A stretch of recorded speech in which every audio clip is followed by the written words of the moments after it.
Pak Bambang, Alhamdulillah bisa hadir dan kami yang saya hormati Ketua BPD Pasantang dan jajaran pengurusnya, dan tak lupa Pak Deddy sebagai Ketua Komite dan Semati dan bapak-bapak yang lainnya dan bapak dan ibu yang saya hormati. Pertama-tama mari kita sama-sama panjatkan rasa puja dan puji syukur kita kepada Allah Subhanahu wa taala yang mana pada kesempatan hari ini kita dapat berkumpul di tempat ini dan pada walafiat. Amin. Kita salam tetaplah ketuhanan pada diri kita yang besar Muhammad sallallahu alaihi wasallam.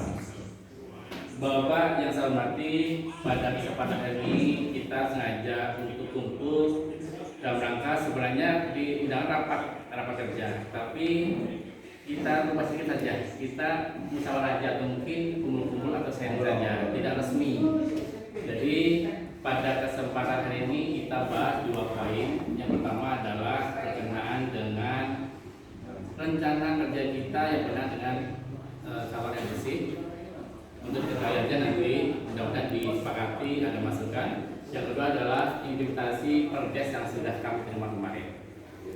Kemudian izinkan saya untuk membacakan susunan acara yang salah kita lalui. Yang pertama bukaan, yang kedua adalah mungkin sambutan, yang ketiganya mungkin tidak dikatakan sharing atau masukan, yang ketiga yang keempat kesimpulan dan untuk mengawali pertemuan hari ini kita buka dengan bacaan basmalah bersama-sama. Bismillahirrahmanirrahim. Dengan bacaan basmalah, mudah-mudahan pertemuan hari ini tentu ada pencerahan bagi kami sebagai mudes, ada kesepakatan, ada masukan, ada kenyamanan semua belah pihak. Baik, selanjutnya mungkin sambutan yang pertama akan disampaikan oleh Ketua Mudes, bukan Tuan Rumah atau Tuan Hajat atau yang sebagai pengundang. Waktu dan tempat kita berserahkan.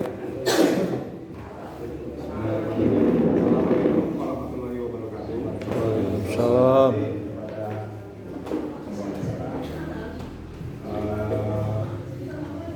Terima kasih banyak dan saya sangat appreciate kepada teman yang hadir. Yang saya hormati Bapak Lurah, Bapak Ketua BPD, Bapak Latif dari Kecamatan, dan Bapak-bapak dari BPD serta staf desa di Karang Taruna. Hari ini sebenarnya kita cuma ngobrol biasa, tapi sangat banyak kan, jadi kesannya kayak rapat, bahasa kerennya rapat. Kalau ini cuma ngobrol aja. Hanya untuk informasi bahwa di RW 05 itu pengeboran air sudah selesai, tinggal mungkin penyerahan dari pihak kontraktor kepada desa, kepala desa. Dan kami sebagai BUMDes sangat berharap untuk dapat mengelola sumber air minum tersebut. Jadi rencananya kita punya planning ke depan untuk badan usaha milik desa Longkolot ini tidak akan banyak ngambil bisnis yang belum jelas. Yang tidak ada, kita perdagangan akan kita pertahankan serta jasa masih kita jalani. Dan ke depan ini sumber air minum atau air bersih ini menurut kami sangat berpotensi.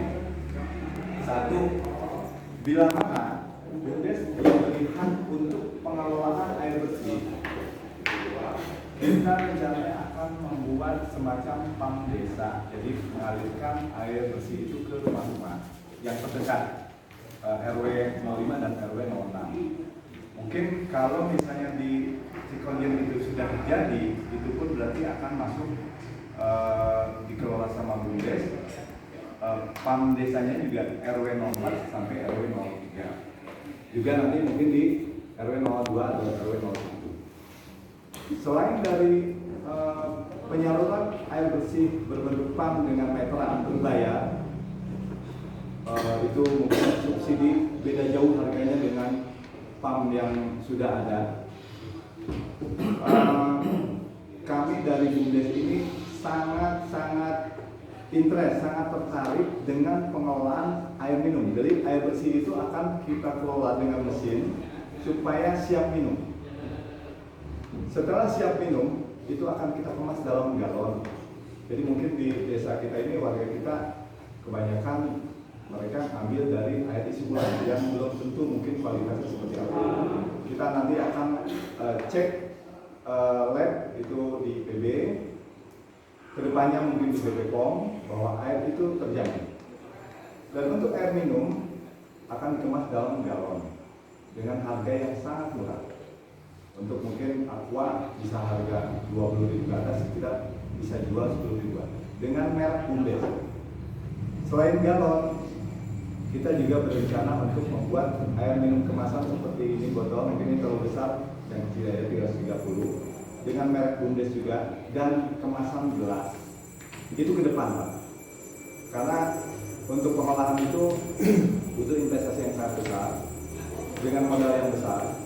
Tapi sebenarnya kita siap dalam artian walaupun nanti Bumdes untuk tahun anggaran 2021 diberi anggaran tidak cukup untuk pembiayaan seperti ini, dengan catatan sumber air minumnya itu banyak, kita sudah berbicara dengan pihak lain yang sanggup dalam kata lain itu investor. Jadi rencananya untuk air minum kemasan ini nanti ada merek Bumdes, pemasarannya khusus di Leweng Kolot,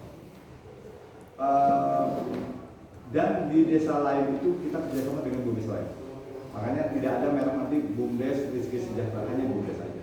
Jadi umum sifatnya, Bumdes yang lain juga bisa ikut karena mereka misalnya tidak punya bisnis, mereka bisa join dengan kita di segi pemasaran, bisa memasarkan air minum kita dengan merek Bumdes. Jadi nama mereka juga terangkat.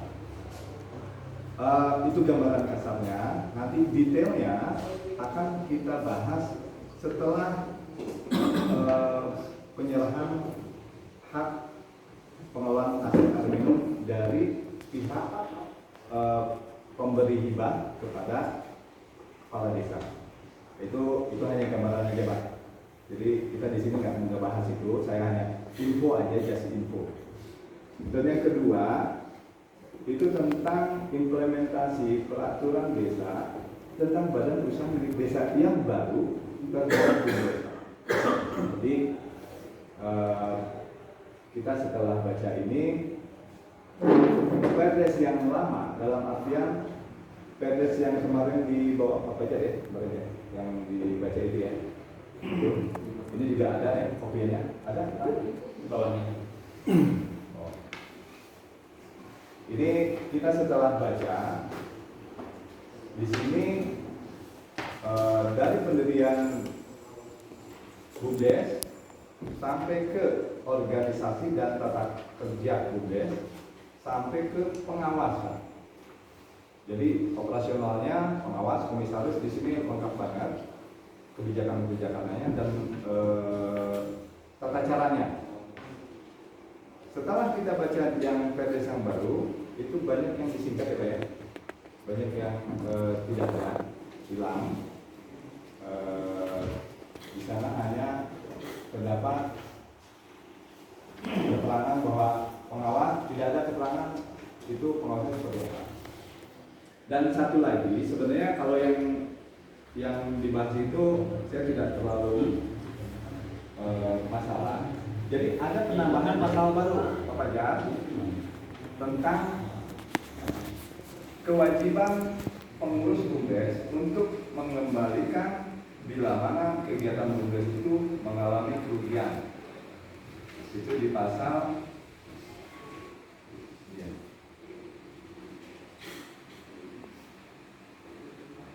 pasal 16 ayat 4. Dalam hal Bumdes menderita kerugian, risiko ditanggung pengurus atau pelaksana operasional Bumdes. Jadi maksudnya bukan kita nolak pasal 4 ini dengan catatan bahwa kita akan melakukan operasional Bumdes itu dengan semena-mena. Di sini alasannya adalah bahwa Bumdes dapat diberhentikan bila mana Bumdes itu pengurus BUMDes terjadi tindak pidana yang telah ditetapkan oleh pengadilan. Jadi menurut saya itu sudah cukup. Kalau pengurus BUMDes melakukan tindak pidana korupsi minimal Pak, pencurian uang, itu urusannya nanti dengan hukum, dengan polisi. Dan kita pun sebenarnya sudah takut di pasal itu Pak. Dan ini ada tambahan, bila mana menderita kerugian, resiko ditanggung pengurus atau pelaksana. Jadi kita sangat keberatan dengan tambahan yang pasal 4. Itu aja sebenarnya. Kita sempat bahas juga dengan Pak Santan. Mungkin ada beberapa masukan lain dari Pak Lurah, dari pendamping Kecamatan Pak Latif, atau melalui desa Pak Bambang, atau dari Karang Taruna mungkin, atau dari BPD yang lain. Seperti itu aja saya sampaikan. Terima kasih. Assalamualaikum warahmatullahi wabarakatuh. Waalaikumsalam warahmatullahi wabarakatuh.